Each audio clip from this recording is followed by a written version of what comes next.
Rau nó có chi lúc u lời chê hậu luôn biết tê yo chỉ xa nhau vì chỉ xa bỏ có một lúc luôn cụ thiết sự đưa chỉ hoa nên là rau nó có chi lúc u lời tiếng mà qua ý xia mù nhỏ ý lên mù qua nên chia qua hậu đã tê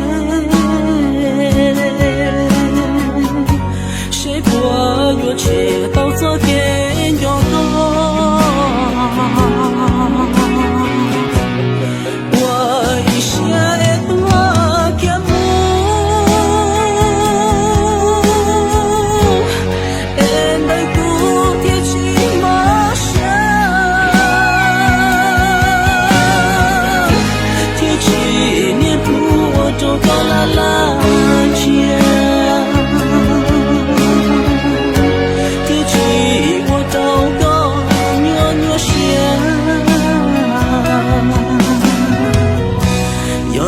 một nụ có bóng của mưa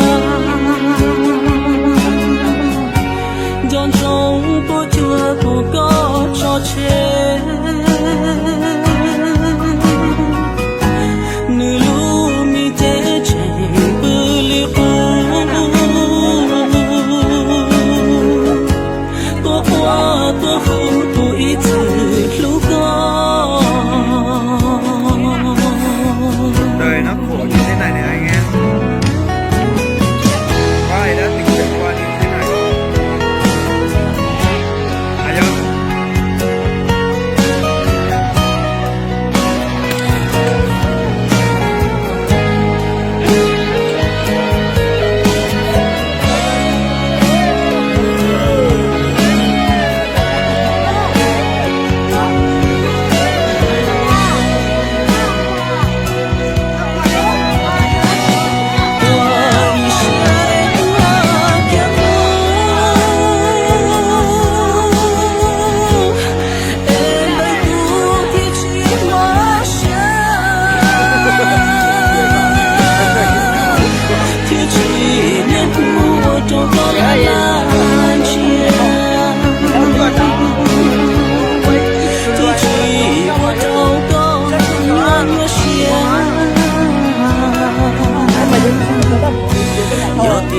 một nụ có bóng của mưa giòn trong tôi chưa tôi có cho chết nửa lúc mi thế chạy bự liêu tôi qua tôi không tôi từ lúc có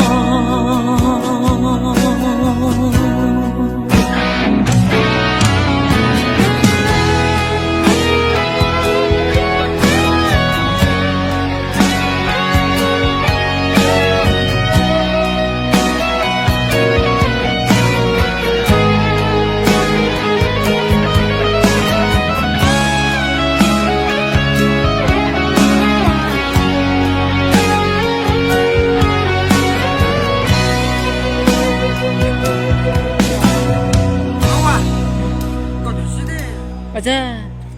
cái món á. Món này. Cuối cùng đó.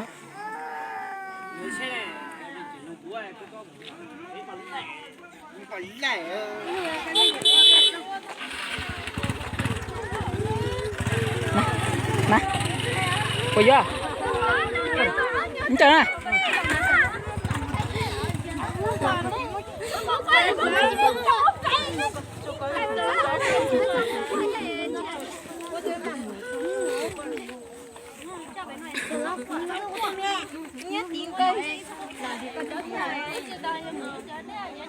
nó bé tuần才dùng cao nhưng mà bây giờ lừa mà chắc quá mấy con dùng sai à lừa cái mà